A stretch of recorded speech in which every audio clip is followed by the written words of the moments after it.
Next up in our Star Wars celebrity interviews is Daniel Logan. Now, how cool would it be to be a kid and get chosen to play a younger version of the notorious bounty hunter, Boba Fett? Well, let's find out now. Daniel, thank you for taking time to talk with us here on the Critic Show podcast. Not a problem. Always down to talk. Well, you've been acting since the age of 10, I understand, but you had a very interesting way of actually getting into the industry as far as when you got your first acting role.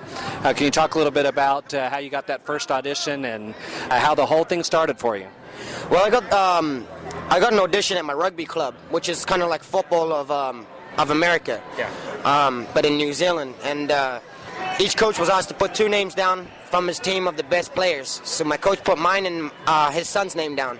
I went along and I was asked to play a character, but they obviously said I was too white to be the character. So they said they really want me in an ad and said, we might have a spot for you. Would you mind trying out for this other spot? So I said, yeah, of course, why not? So they basically had me dive into the ground, which was in the advertisement, and ended up being me diving into the mud. Well, I basically face planted straight into a concrete floor, and that's exactly what they thought. Geez, this is the guy we want and need. So that's how I got my first break. A lady, Literally, yeah. And then a lady from an agency called Saatchi & Saatchi, she really loved me and thought I had the charisma or whatever, and asked my mom if she could give me more work. And she started giving me a lot more work to the point where she had to give me an agent, and then it just started from there. Well, how familiar were you with Star Wars and Boba Fett before you got the chance to audition for that role? I didn't know of anything of Star Wars. Being that I was from New Zealand, you know, people are more inclined to go and watch Transformers or something like that than Star Wars, because they mostly have a lot of kids in their families. I come from a family of 6, and I was the second youngest, so when it came to watching movies, it wasn't really my first pick.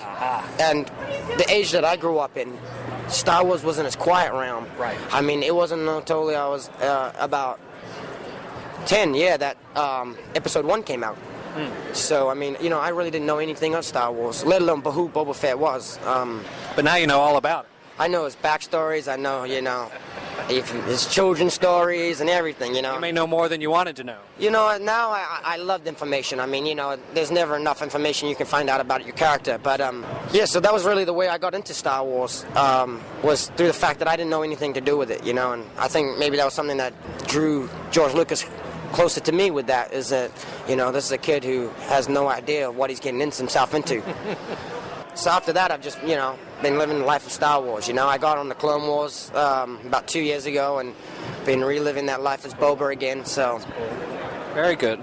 Well, you were involved in one of the coolest scenes in Episode 2, I think. The fight with Obi-Wan and Jango out in the rain, and then the dogfight in the asteroid field. Can you talk a little bit about what it was like to be on the set for those scenes? That had to be a blast. I mean, you've got the iconic Obi-Wan there, and you're sitting inside of Slave One, and had to be a really fun experience for you. It was amazing. I mean, I was a 13-year-old kid, kids of that age should be at school, doing boring homework and living the ungrateful life, where right. I had kind of the opposite, man. George Lucas brought me in, and I was able to, grow up with Star Wars, It was amazing because my nana was a big fan of Christopher Lee.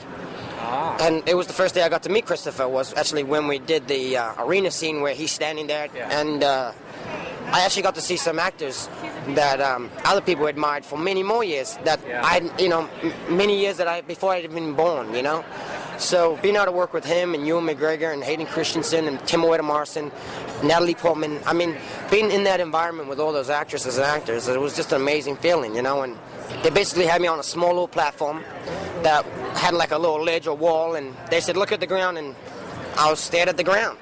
They said, look down there, there's people fighting and killing each other, Can you imagine that? I imagined it, It was a lot of fun, and it enabled me as a 13-year-old kid to enhance my imagination to the next level.